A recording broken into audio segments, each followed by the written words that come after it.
Hey guys, what is up, and I welcome each and every one of you to a new League of Legends video. Today we're going to be doing another list of champions, but the topic is going to be the best champions, in my honest opinion, to one-trick for the mid lane. In case you are unfamiliar with the term one-trick, it pretty much just means that you play that champion solely, and you only play that champion, and you know that champion inside and out, you know all the matchups, and that's pretty much all you do and play. So these are going to be the champions that I feel like if you were to just simply invest almost all of your League of Legends time into, you're going to be getting the most out of them.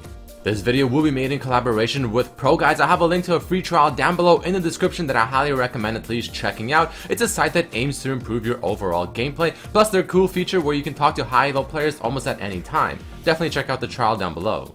So right before we get into the first champion that I recommend you one-trick if you were to one-trick a mid-lane champion, let's quickly talk about what a bad example of a one-trick champion can be. So in my opinion, if you were to one-trick a champion maybe like Warwick, a very simple champion that doesn't have that much depth to them, that's not probably the best champion in the world to one-trick, just because again, there isn't a whole lot you can do and it doesn't take that many games to really understand how this champion works. So if you were to invest maybe let's say 1,000 games, you're not going to really be getting too much more knowledge on how to play this champion to better success after maybe even the 20th game. So now that you have an idea on what I consider to be not the best champion to one-trick, let's get into the list, and the first champion we'll talk about is going to be Azir. Now I've said this in other videos several times, but Azir does have one of the highest skill caps in the entire game, but usually these kinds of champions that have this very high skill ceiling are also the ones that are the most rewarding when you finally invest all that time into them. The amount of things Azir can bring to his team and the amount of things he can do is really just almost immeasurable. I mean, yeah, unfortunately he is somewhat weak at the very moment,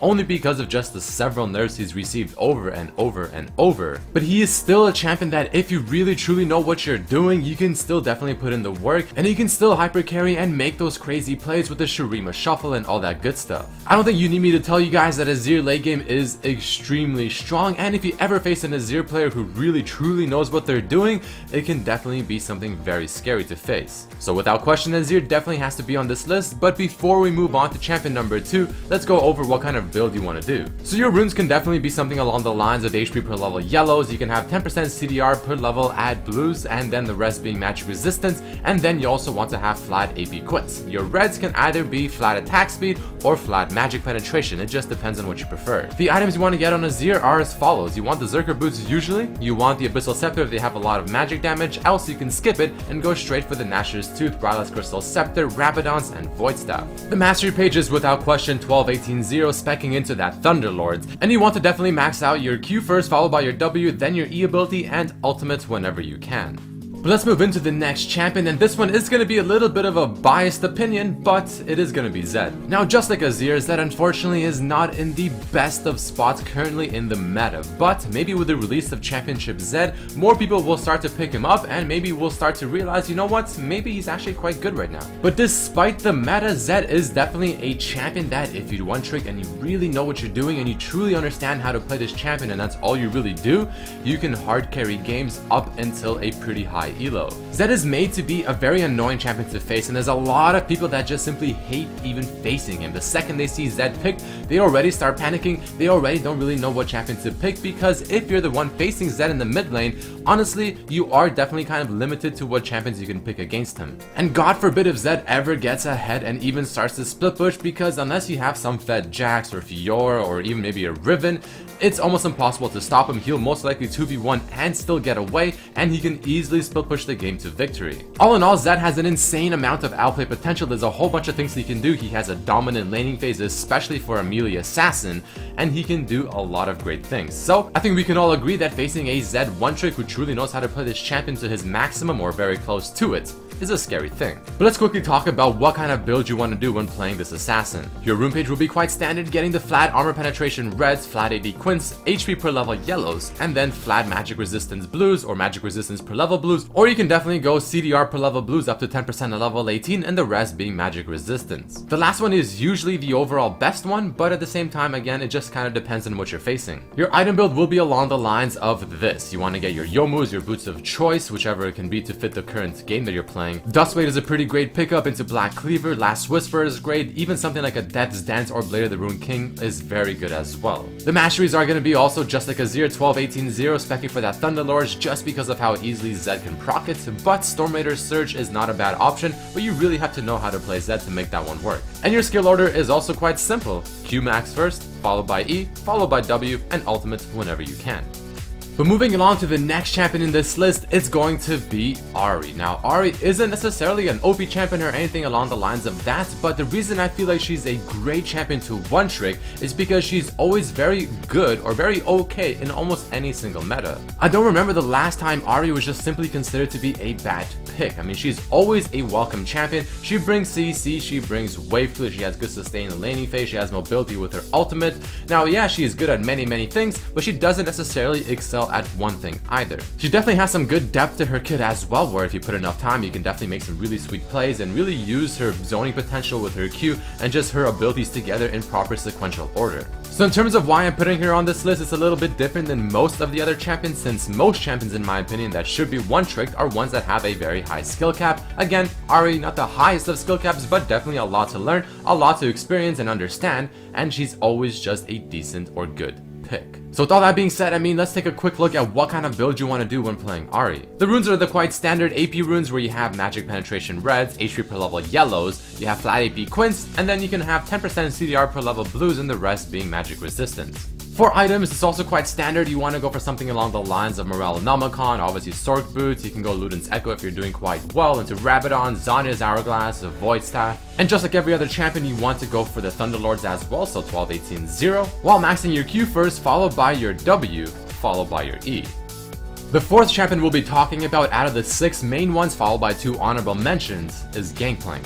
Gangplank is sort of getting the Azir treatment, where he was just simply the best champion in almost every single way possible in mid lane and top lane, and he would just hard carry games, and late game Gangplank, all it really took was one great barrel, and chances are you just won the team fight and maybe even the game for your team. But on top of this, just like Azir, he is also not easy to play whatsoever. He has a very high depth to his gameplay. Landing the barrels properly and doing the triple barrels is not an easy thing to do, especially in higher elo, and even more so in a ranked game where the tension is just simply higher. His ultimate gives a lot of great global potential for his team whenever they're fighting in other parts of the map. I mean, it's pretty free way to get assists as well. He's great when it comes to farming. He has wave clear, he can surprise kill someone quite easily. And if you just want to invest a lot of time in a champion that's fun to play, has a lot of depth, and can definitely hard carry games solo, Gangplank is a great option. Now when it comes to the build for Gangplank, it can look something along the lines of this. Your runes will be flat AD reds and also flat AD quints. You can have HP per level yellows, and then again, just like every other champion for the blues, a mix of magic resistance and CDR per level blues. Your masteries will also be 12-18-0, specking in for that Thunderlords just simply because it's the best one on Gangplank at the moment. And for your items, you want to go for something along the lines of getting the Triforce, Youmuu's Infinity Edge, Static Shiv, Last Whisper maybe, or you can even look into the Duskblade. And for the abilities, you want to max your Q first, followed by your E, your W, and ultimate whenever you can. Now the second last champion we'll be talking about before the 2 quick honorable mentions is Twisted Fate. Now this one might be somewhat biased because he's personally one of my favorite champions to play in solo queue just because of how good I think he is for the game mode. But when you really think about it, I mean, he's just a good champion to one-trick. What does he offer? He offers probably one of the best global pressures in the entire game, being just flat out able to teleport anywhere on the map while also giving vision of every single enemy champion. I mean, sure, Gangplank and Karthus also offer this global pressure, but having the champion himself actually appear in that situation is just infinitely times better. Just even having Twisted Fate on the enemy team already adds an extra layer of depth on how you should be playing the game, because you know that he can at any time in the game teleport right on top of your face, going in for the counter gank or just catching you off at the bad time. He also offers some decent wave clear with his red card plus his Q ability. He has a lot of damage in his kit with the Lichbane, Sheen, his E ability, which honestly isn't all that bad, somewhat bursty as well. But again, the main thing is definitely the fact that he has this great global pressure with his ultimate, which is just simply designed to dominate solo queue if you have the good map presence that you should, and also he's very good when it comes to accumulating gold because of his passive. And here's how a typical build can look like on Twisted Fate. The runes are going to be just like any other runes we've been talking about so far: magic penetration reds, flat AP quins, HP per level yellows, and either flat or magic resistance per level blues, or having that 10% at level 18 CDR blues and the rest being magic resistance. It really just depends on whether or not you're going to be building Abyssal Scepter this game or not. But following that, the item build is going to be along the lines of Rod of Ages, Lucidity Boots, Lichbane, Zanya's Hourglass, Void Staff, and then at the beginning, either you can throw an Abyssal Scepter, but if you didn't, then you want to top it off with the Rabadons. The masteries are as well going to be 12, 18, 0 going in for that Thunderlords, and you want to max out your Q first, followed by your W, followed by your E, and ultimates whenever you can. Now, the very last champion we'll be talking about before two quick honorable mentions that I feel like is extremely good at one-tricking is Taliyah. I even made a video a while ago talking about Taliyah specifically and how I think she's a fantastic champion if you invest a lot of time into her. She's definitely one of the more difficult champions in League of Legends to play and even to master, so in other words, she has a very high skill ceiling. But just like champions like Zed or Azir or Gangplank, I mean, even though the skill ceiling is very high, if you put enough time into this champion and truly understand how to carry and how to really use the kit properly, you are going to be rewarded and you are going to be an extremely dominant force within your game. She has a pretty decent amount of damage in her kit. Unfortunately, she did get a couple of nerfs not too long ago, so it isn't as good as it used to be, but it's still quite good. Her ultimate is almost like a Twisted Fate ultimate, except you can even block people off and make even more things happen with it, but at the same time, it is also much easier to mess up. All in all, even though Taliyah got nerfed a few patches ago, I still feel like she's one of those champions where if you just put enough time into her and you one-trick her, no matter maybe how bad the meta can be for her, or maybe if she received a nerf or two, she is still one of those champions that you can definitely do some work and carry games. But let's quickly talk about the build for Taliyah. The runes are going to be just like every other champion: magic penetration reds, flat AP quins, HP per level yellows, and again a mix of either CDR per level blues and magic resistance, or just simply flat magic resistance in general. You still want to go for that 12, 18, 0 specking into the Thunderlords, and the items can be as follows: Morellonomicon, Sork Boots, Rylith's Crystal Scepter, Rabadon's Void Staff, Zanya's Hourglass. And you want to max your Q first, followed by your E, followed by your W.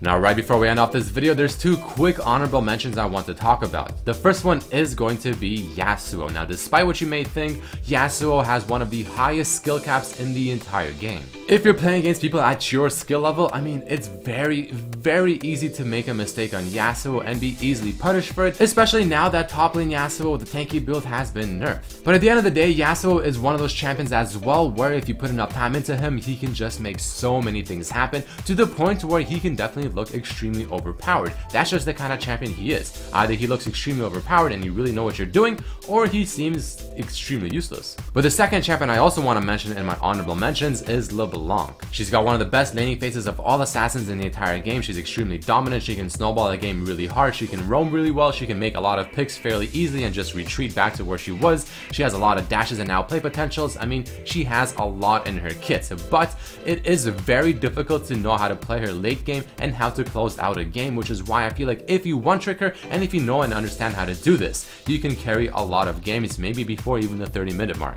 But either way, guys, that is about it for this video. Those are my best champions to one-trick for the mid lane. I do want to give quick shoutouts to Foxshop. His video that he made for the jungling part of this is what inspired me making this video, so I will have a link to his video down in the description below if you want to check it out. Keep in mind that this video is not also specific to a patch. This is kind of just looking at it in the greater scheme of things, or just a very general look. But either way, I thank you all so much for watching, and I hope to see you for the next video. Peace.